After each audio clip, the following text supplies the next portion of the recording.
Hello everyone, welcome back to my channel. बहुत दिनों बाद वीडियो बना रही हूँ तो थोड़ा ऑकवर्ड लग रहा है, तो थोड़ा बहुत झेल लीजिएगा। तो मैं वीडियो क्यों बना रही हूँ, क्योंकि मेरे पास बहुत सारे मैसेजेस आए थे कि आपका मुख्य सेविका में सिलेक्शन हो गया कि नहीं हो गया है। आपका भी 2 जुलाई को रिज़ल्ट आया था तो आपने अपना रिज़ल्ट नहीं बताया। क्योंकि जब मेरा डॉक्यूमेंट वेरिफिकेशन हो गया था उसके बाद से बहुत लोगों को पता चल गया था कि मेरा मुख्य सेविका में थोड़े मार्क्स ठीक है, शायद मेरा सिलेक्शन हो सकता है। तो इस वजह से मेरे पास बहुत सारे मैसेज आए थे, उनके इंटेंशन ख़राब नहीं थे, बट मैं आपको बताऊंगी अभी रिज़ल्ट का क्या हुआ है। तो मुख्य सेविका का पहला था और दूसरा था कि पीसेस वाला। मैंने लिख लिया है कि क्या क्या क्वेश्चन आप लोगों ने पूछे थे। एक था यूपी पीसेस वाला पूछा था और एक बिहार पीसेस का पूछा था कि क्या मैं मेंस लिख रही हूँ कि नहीं लिख रही हूँ, मेरा प्रीलिम्स हुआ है कि नहीं हुआ है। तो ये दूसरा क्वेश्चन था। और तीसरा भी रिसेंटली एजीटीए पेपर हुआ तो उससे रिलेटेड भी मेरे पास बहुत सारे क्वेश्चन आ गए कि आपका कितने नंबर है, कैसा हुआ। मतलब क्योंकि पेपर बहुत ज़्यादा टफ था तो इस वजह से सब ने पूछा कि कैसा हुआ। तो मैंने सोचा कि क्यों ना वीडियो बना देती हूँ, आप लोगों को बता दूंगी। क्योंकि मैंने इंडिविजुअल किसी को रिप्लाई नहीं किया है, 1-2 लोगों को मैंने रिप्लाई कर दिया जिन्होंने ये पूछा है कि आप कैसी हो, तो मैंने उनका रिप्लाई किया। अदरवाइज़ जिसने भी मेरा रिज़ल्ट पूछा है मैंने किसी का रिप्लाई नहीं किया है। तो फिर अब आपको चलो बताती हूँ, ज़्यादा टाइम नहीं वेस्ट करूँगी। सबसे पहले है मुख्य सेविका वाला। तो देखो, मुख्य सेविका का प्रॉब्लम क्या थी, ये मेरे लिए प्लान बी था। प्लान ए आप लोगों को पता है कि मैं पीसीएस का कर रही हूँ, पर प्लान बी मुझे लेना पड़ा क्योंकि मेरा प्रीलिम्स नहीं हो रहा है। बहुत दिनों से मैं मेहनत कर रही हूँ बट मेरा प्रीलिम्स ही नहीं हो रहा है। तो इस वजह से मैंने सोचा कि जो भी यूपी ट्रिपल एससी की वैकेंसी आती है उसको मैं डाल दूँगी, और मुख्य सेविका उसमें से एक थी। और मेरे मार्क्स भी ठीक ठाक थे, मतलब डीवी कट ऑफ गई थी 52, तो डीवी कट ऑफ से मेरे 13-14 नंबर एक्स्ट्रा थे। तो मुझे लगा मेरा सिलेक्शन हो जाएगा। प्रॉब्लम क्या हुई, प्रॉब्लम ये हुई कि नॉर्मलाइजेशन ने मेरा पूरा पूरा बेकार कर दिया, तो मेरा सिलेक्शन नहीं हुआ है। मैं शिफ्ट 1 में थी, मेरे मार्क्स ठीक ठाक थे, बट ड्यू टू नॉर्मलाइजेशन मेरा मतलब सिलेक्शन नहीं हुआ, जो कि बहुत ज़्यादा हार्ट ब्रेकिंग था, मतलब बहुत शॉकिंग भी था। क्योंकि मेरे मार्क्स ठीक ठाक थे और किसी ने नहीं सोचा था कि इतनी ज़्यादा कट ऑफ जाएगी। बट जो सेकंड शिफ्ट था उसमें 6 से लेकर 7 नंबर का सबको प्लस मिला है, मतलब इतना प्रॉफिट हुआ है नॉर्मलाइजेशन में, और सेम फर्स्ट शिफ्ट में उतना ही डिक्रीज़ हुआ है। तो मैंने तो बहुत सारी यूट्यूब वीडियोस में देखा है कि कुछ लड़कियां बोली है मेरा 67 था फिर भी मेरा सिलेक्शन नहीं हुआ, वो भी ओबीसी कैटेगरी में नहीं हुआ उन लोगों का सिलेक्शन। तो सेम मेरे साथ भी यही हुआ है कि जर्नल का तो कट ऑफ 67 समथिंग गया है और ओबीसी का 62 गया है, और उससे ज़्यादा मेरे मार्क्स थे, 62 से ज़्यादा मेरे मार्क्स थे। और प्रॉब्लम क्या थी कि नॉर्मलाइजेशन की वजह से मेरा सिलेक्शन नहीं हुआ, जो कि बहुत ज़्यादा ख़राब लगा। वैसे तो मैं मतलब प्रेफर करती हूँ कि मैं किसी को ना बताऊँ जब तक रिज़ल्ट ना आ जाए। बट डीवी में क्या हुआ था कि डॉक्यूमेंट वेरिफिकेशन में कुछ लोगों को पता चल गया था, तो उन लोगों को पता चला, तो उससे बहुत सारे लोगों को पता चल गया था कि हाँ मेरा हुआ है, शायद मेरा हो सकता है, जिस हिसाब से मेरे मार्क्स थे। और मुझे लगता है कि मैं आप लोगों को एक स्टोरी भी सुनाती हूँ मुख्य सेविका से रिलेटेड। तो हुआ क्या कि कभी भी मैं अपने रिज़ल्ट चेक नहीं करती हूँ, मैं अपने फ्रेंड से चेक करवाती हूँ या फिर बोल दूँगी किसी से कि प्लीज़ मेरा रिज़ल्ट चेक कर लो।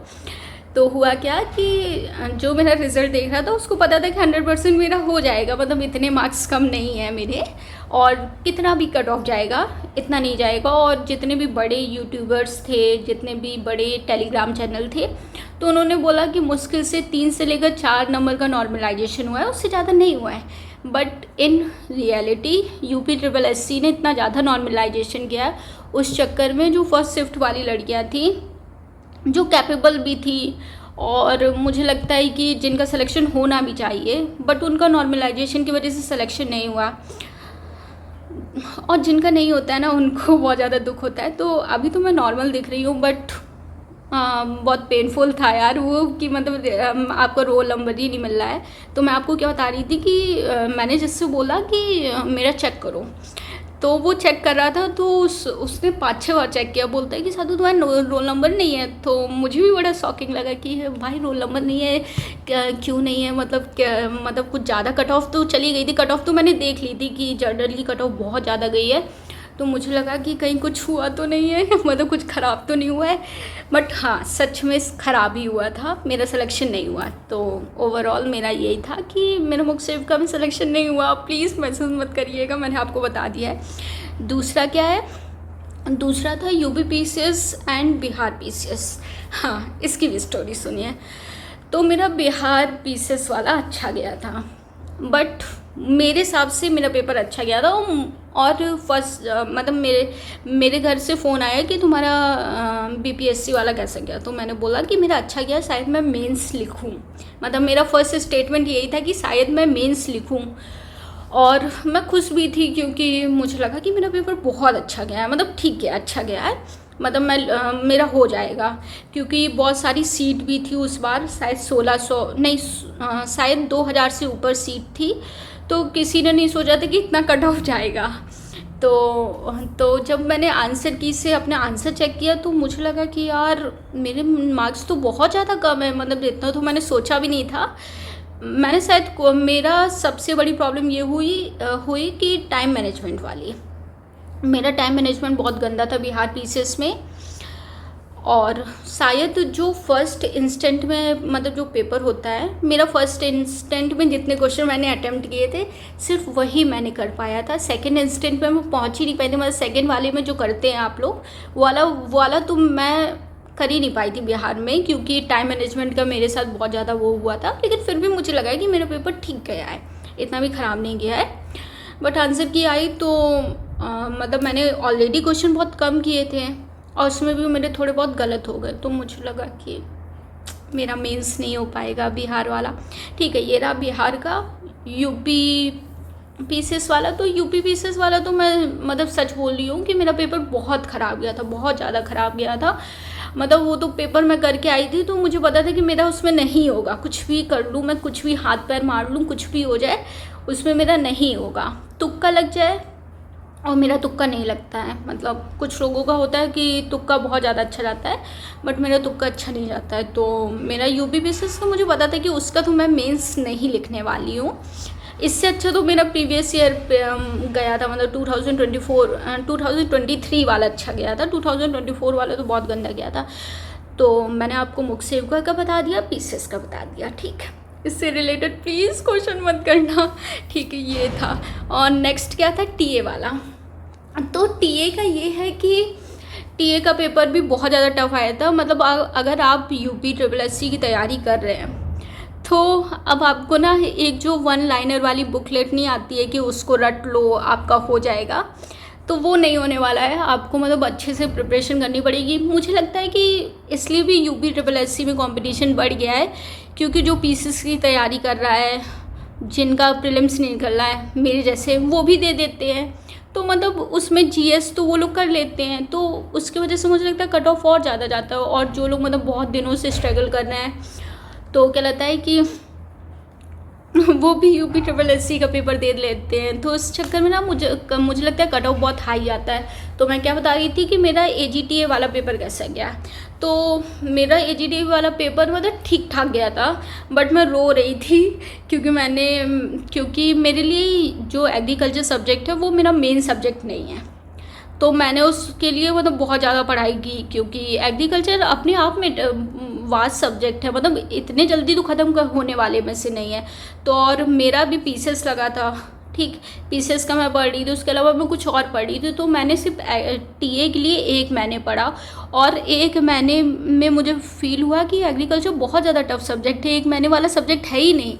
तो मुझे लगा कि मुझसे क्या गलती होगी क्या, मतलब फिर भी मैंने मेहनत किया कि मैंने कहा कि मैं 100% दूंगी, जो होगा वो देखा जाएगा। तो AGTA का पेपर जब मैं दे के आई, मैं रो रही थी, क्योंकि क्या ही फ़ायदा पढ़ने का जब सिलेबस के अकॉर्डिंग पेपर नहीं आता है। तो क्या फ़ायदा, सिलेबस के अकॉर्डिंग पेपर नहीं आया था, पेपर बहुत टफ आया था। बट मेरा ठीक ठाक गया था। मैं ये भी नहीं बोलूँगी कि मेरा बहुत रद्दी गया था पेपर, मेरा ठीक पेपर गया था। मेरा कंप्यूटर और यूपी स्पेशल बहुत ठीक ठाक गया था। मतलब यूपी स्पेशल भी मैंने बहुत इजी क्वेश्चन गलत किए थे, बट ठीक गया था। और उसके अलावा क्या था कि जो एग्रीकल्चर का था, जो टफ क्वेश्चन थे, जिसमें मतलब थोड़ा सा, एक तो क्वेश्चन की लेंथ बहुत बड़ी थी, हम लोगों के लिए तो बहुत ज़्यादा टफ हो रहा था क्योंकि हम लोग ने एग्रीकल्चर बिल्कुल नहीं पढ़ी थी। और फिर भी मैं पेपर दे रही थी, फिर मुझे ठीक लगा, मतलब ठीक था। और मेरे स्कोर भी ठीक है, मतलब जितना कट ऑफ जाएगा उसके हिसाब से मेरे स्कोर ठीक है। आप लोग बताइएगा, अगर कोई एग्रीकल्चर वाला देख रहा हो तो आप बताइएगा कि आपके मार्क्स कितने हैं, आपका पेपर कैसा हुआ। और आप लोग ये भी बताइएगा कि क्या आप लोगों के साथ ऐसा हुआ है क्या कि नॉर्मलाइजेशन की वजह से आप लोगों का सिलेक्शन रुक गया हो, तो वो शेयर करिएगा। यही क्वेश्चन था। और एक क्वेश्चन ये था कि आप वीडियोस क्यों नहीं बना रही हो। वीडियोस बनाने का मेरा मेन रीज़न ये था कि पीसीएस, मतलब मेरा एम अगर पीसीएस है तो फिर ये मेरा सेकेंडरी है, मतलब इसको मैं बना लेती हूँ जब मेरा मन करता है, जब मैं फ्री होती हूँ। तो सर लोग बोल रहे थे कि मतलब मुझे बहुत अच्छे लोग ने सजेशन दिया है कि अपना टाइम कहीं भी इन्वेस्ट मत करो, अपना पढ़ाई में करो। जो तुम यूट्यूब पे मतलब वेस्ट कर देती हो 2-3 घंटे, उसको तुम पीसेस पे भी दे सकती हो। मैं भूल गई थी चश्मा। तो फिर मैंने सोचा कि ठीक है, सारे लोग जब इतने पढ़े लिखे लोग बोल रहे हैं और इतने मतलब क्वालिफाइड लोग बोल रहे हैं कि भाई अपना मतलब पढ़ाई पे फोकस कर दो, तो मैंने फोकस किया। फिर मैंने सोचा कि चलो वीडियोस हटाते हैं, अपना पीसेस पे करती हूँ। और मुझे लगता है मैंने जितना फोकस किया है उतना मेरा और गंदा गया है पीसेस। हाँ, मेरा पीसेस बहुत गंदा गया, बट अभी पीसेस आने वाला है। अब देखती हूँ, आपको बताऊँगी रिज़ल्ट, मैं आपको बता दूँगी, मैं आपको छुपाऊँगी नहीं, क्योंकि बस ऐसे ही छुपाऊँगी नहीं। ठीक है, बस इतना ही क्वेश्चन था। आप लोगों को कुछ बोलना है, कुछ अपना AGTA का प्लीज़ बता दीजिएगा। और किसी के साथ मुख सेविका में अगर ऐसी ट्रेजेडी हुई हो और जिसके मार्क्स भी अच्छे आए हो, फिर भी सिलेक्शन नहीं हुआ है, तो वो सब बता दीजिएगा। और जो भी, अगर आप लोगों में से किसी का भी PCS जिसने मेंस लिखा है, अपना एक्सपीरियंस शेयर कर दीजिएगा। बस इतना ही कुछ। ठीक है, बाय बाय, टाटा।